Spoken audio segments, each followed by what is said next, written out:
So sel kita ada dua lah, satu plant cell, sel tumbuhan dan sel haiwan.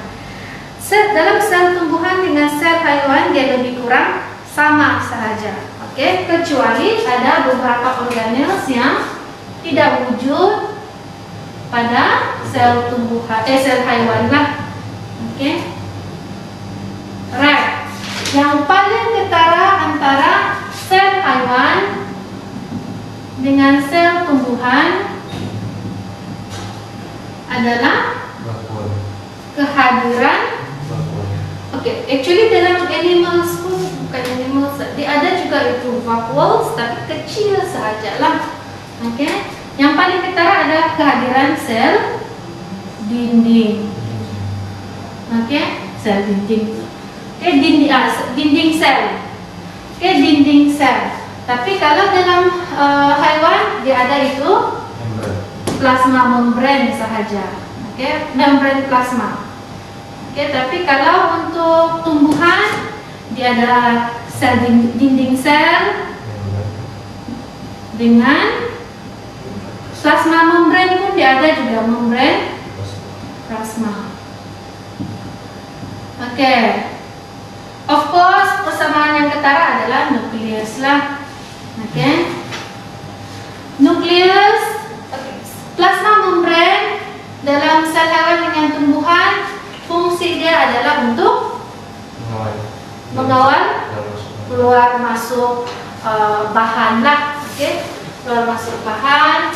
Dan kita ada cytoplasma. Alright. And then dalam tumbuhan kita ada vakuole dan juga apa? Apa ini? Dia berwarna berpigmen hijau. Pigmen hijau. Chloroplast.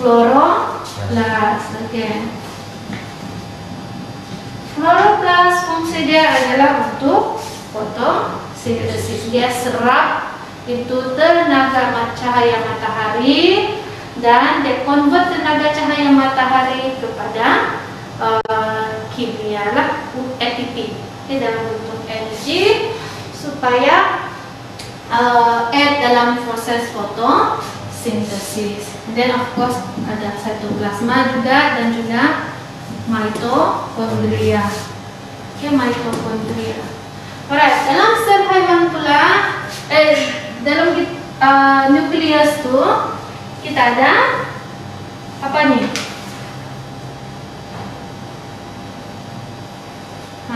Di keliling itu nukleus. Jalinan endoplasma. Kita ada jalinan endoplasma, licin dahulu licin dahulu. Licin dulu. Asal. Mana? Sebetulnya licin dulu. Dapat. Jalinan endoplasma, licin. So this one, dia punya fungsi adalah tapak sintesis lipid dan juga penyatoksin dada dan racun. So dia synthesize itu lipid. Synthesis mean dia menghasilkan lipid lah. Tapi kalau untuk jalinan endoplasmik kasar, the reason kenapa dia kasar adalah disebabkan kehadiran ribosom. Yes, ada itu ribosom. So ribosom pun adalah organelles. Fungsi ribosom adalah Protein sintesis. untuk sintesis protein. Yes, untuk sintesis protein. So jalinan endoplasma kasar pula dia akan angkut itu protein yang sudah disintesize oleh ribosom ke plasma lah. Dia diangkut keluar ke jasad Golgi dahulu. So jasad Golgi dia punya bentuk adalah macam stacking. Dia macam itulah, berbaris dia.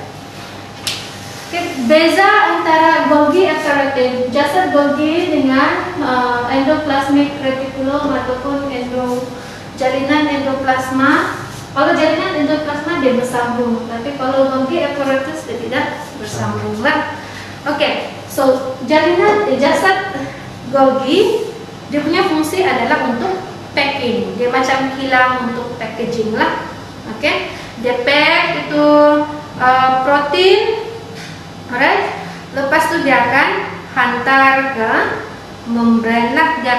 Satu lagi dia akan membentuk lysosom. Lysosom adalah sejenis enzim untuk pencernaan lah.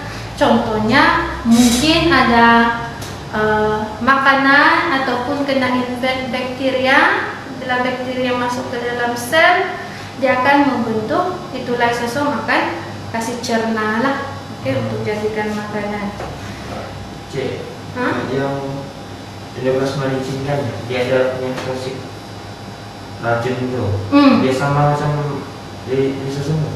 Tidak, lysosom dia ada sejenis enzim, tapi kalau racun dengan penyatoks ini biasanya disebabkan oleh antibody juga lah. Tapi kalau untuk endoplasmik, kalau endoplasma, selamanya penyatoksin dada dan racun disebabkan oleh antibody yang di dalam badan kita juga lah.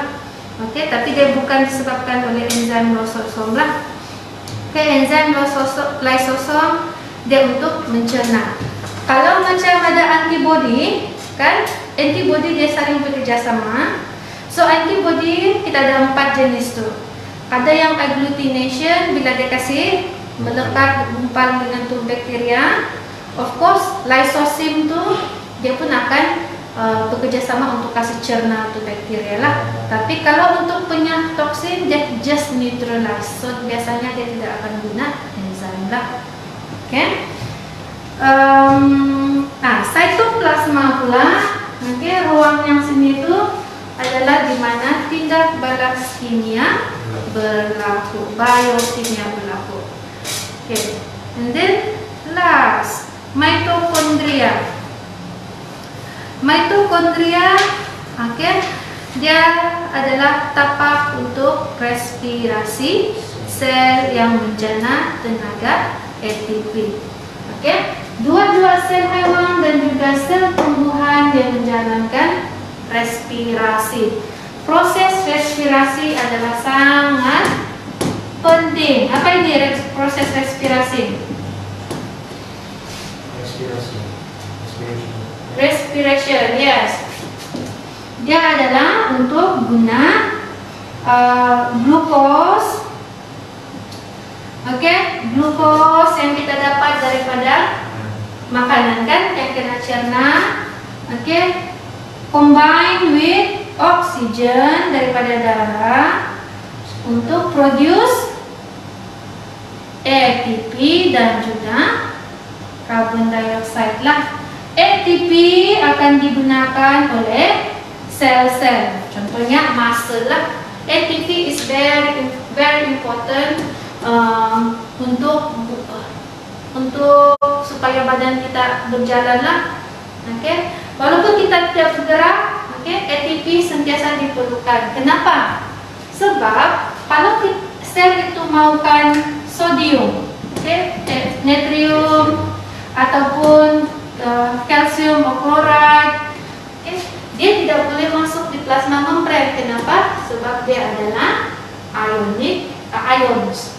Kalau ions dia kena transport masuk ataupun keluar, dia perlukan ATP.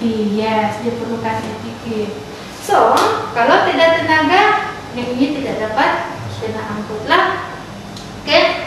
So respirasi sentiasa berjalan. Sentiasa berjalan di setiap sel. Lagi-lagi apabila kita berlari ataupun guna banyak tenaga lah. Kenapa? Sebab dia perlu ganti tenaga yang sudah kena spend dan lari. So that's why dalam muscle sel kita paling banyak mitokondria. Sebab menggunakan untuk pergerakan.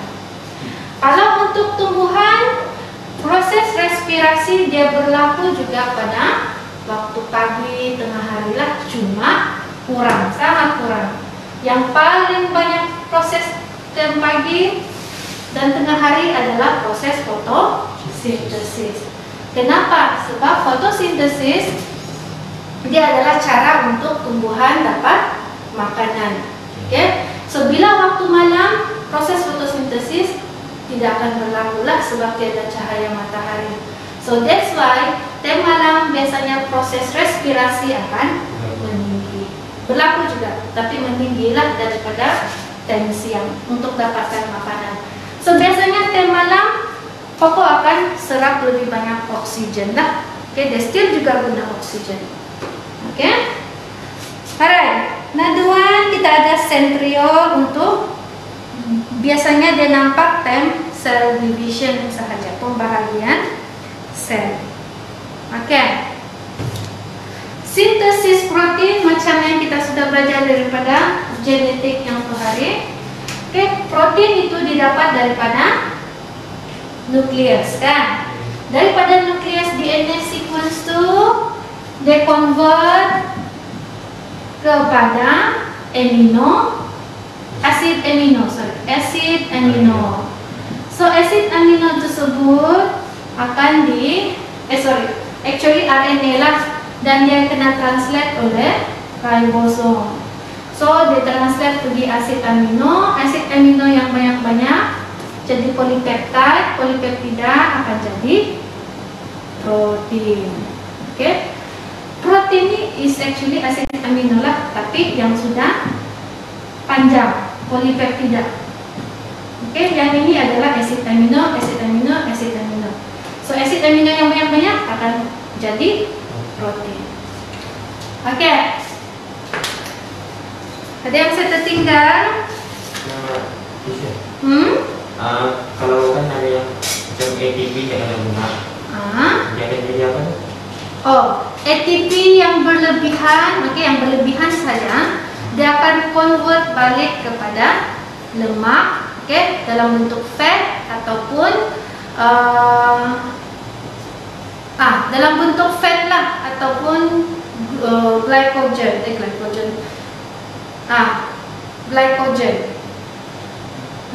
Dalam di hati dan juga di lemak.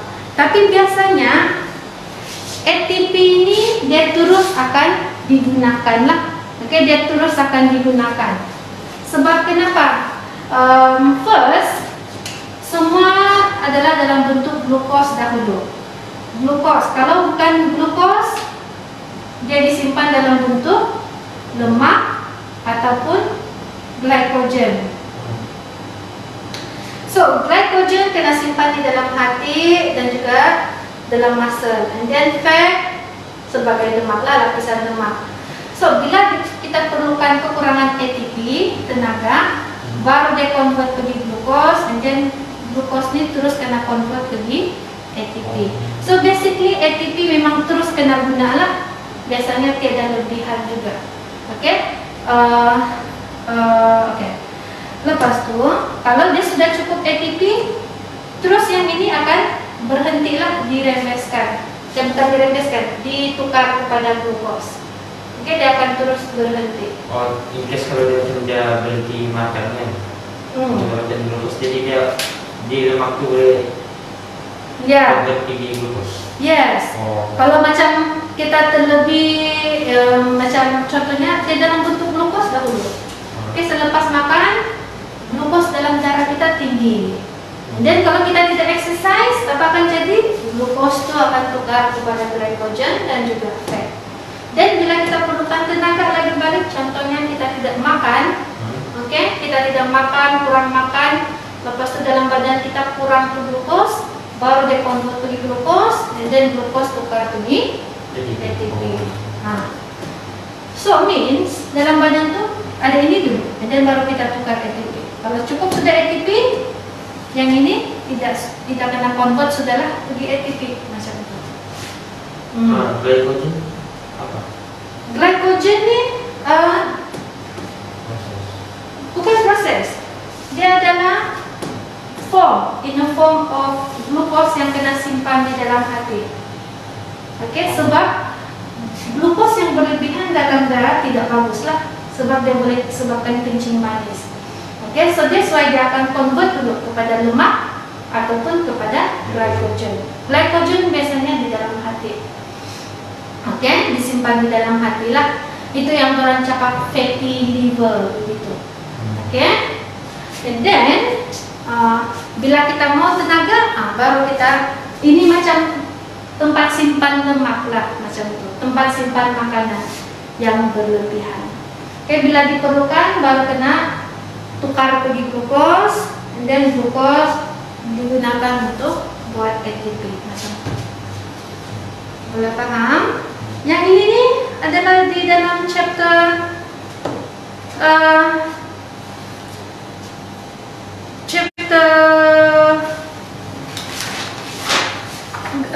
mau kepada dalam chapter 7.